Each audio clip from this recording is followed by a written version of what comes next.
خطبہ نمبر 16۔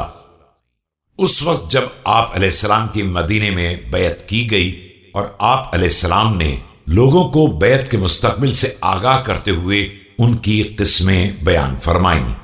بسم اللہ الرحمن الرحیم۔ ذمتي بما أقول رهينة وأنا به زعيم إن من سرحت له العبر عما بين يديه من المثلات حجزته التقوى أن تقحم الشبهات۔ میں اپنے قول کا خود ذمہ دار ہوں اور اس کی صحت کا ضامن ہوں، اور جس شخص پر گزشتہ اقوام کی سزاؤں نے عبرتوں کو واضح کر دیا ہے اسے تقوی شبہات میں داخل ہونے سے یقیناً روک دے گا۔ ألا وإن بليتكم قد عادت كهيئتها يوم بعث الله نبيا صلى الله عليه وآله وسلم والذي بعثه بالحق لتبلبلن بلبله ولتغربلن غربله۔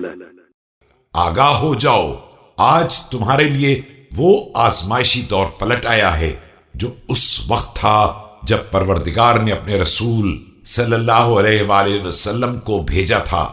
قسم ہے اس پروردگار کی جس نے آپ صلی اللہ علیہ وآلہ وسلم کو حق کے ساتھ مبعوث کیا تھا کہ تم سختی کے ساتھ تہوبالا کیے جاؤ گے، تمہیں باقاعدہ چھانا جائے گا۔ وَلَتُسَاطُنَّ صَوْتَ الْقِدْرِ حتى يعود أسفلكم أعلاكم وأعلاكم أسفلكم وليسبقن سابقون كانوا قصروا وليقصرن سباقون كانوا سبقوا۔ اور دیگ کی طرح چمچے سے الٹ پلٹ کیا جائے گا یہاں تک کہ اسفل اعلیٰ ہو جائے اور اعلیٰ اسفل بن جائے، اور جو پیچھے رہ گئے ہیں وہ آگے بڑھ جائیں، اور جو آگے بڑھ گئے ہیں وہ پیچھے آ جائیں۔ والله ما كتمت وشمه ولا كذبت كذبه ولقد نبئت بهذا المقام وهذا اليوم ألا وإن الخطايا خيل شمس حمل عليها أهلها وخلعت لجمها فتقحمت بهم في النار۔ خدا گواہ ہے کہ میں نے نہ کسی کلمے کو چھپایا ہے اور نہ کوئی غلط بیانی کی ہے، اور مجھے اس منزل اور اس دن کی پہلے ہی خبر دے دی گئی تھی۔ یاد رکھو کہ خطائیں وہ سرکش سواریاں ہیں جن پر اہل خطا کو سوار کر دیا جائے اور ان کی لگام کو ڈھیلا چھوڑ دیا جائے اور وہ سوار کو لے کر جہنم میں پھاند پڑیں۔ ألا وإن التقوى مطايا دلل حمل عليها أهلها وأعطوا أزمتها فأوردتهم الجنة حق وباطل ولكل أهل فلئن أمر الباطل لقديما فعل۔ اور تقوی ان رام کی ہوئی سواریوں کے مانند ہے جن پر لوگ سوار کیے جائیں اور ان کی لگام ان کے ہاتھوں میں دے دی جائے تو وہ اپنے سواروں کو جنت تک پہنچا دیں۔ دنیا میں حق و باطل دونوں ہیں اور دونوں کے اہل بھی ہیں۔ اب اگر باطل زیادہ ہو گیا ہے تو یہ ہمیشہ سے ہوتا چلا آیا ہے۔ وَلَئِنْ قَلَّ الْحَقُّ فَلَرُبَّمَا وَلَعَلْ وَلَقَلَّمَا أَدْبَرَ شَيْءٌ فَأَقْبَلَ شُغِلَ مَنِ الْجَنَّةُ وَالنَّارُ أَمَامَهُ سَاعٍ سَرِيعٌ النَّجَاةِ وطالب بطيء الرجا ومقصر في النار هوى اليمين والشمال مضلة۔ اور اگر حق کم ہو گیا ہے تو یہ بھی ہوتا رہا ہے اور اس کے خلاف بھی ہو سکتا ہے، اگرچہ ایسا کم ہی ہوتا ہے کہ کوئی شے پیچھے ہٹ جانے کے بعد دوبارہ منظر عام پر آ جائے۔ وہ شخص کسی طرف دیکھنے کی فرصت نہیں رکھتا جس کی نگاہ میں جنت و جہنم کا نقشہ ہو۔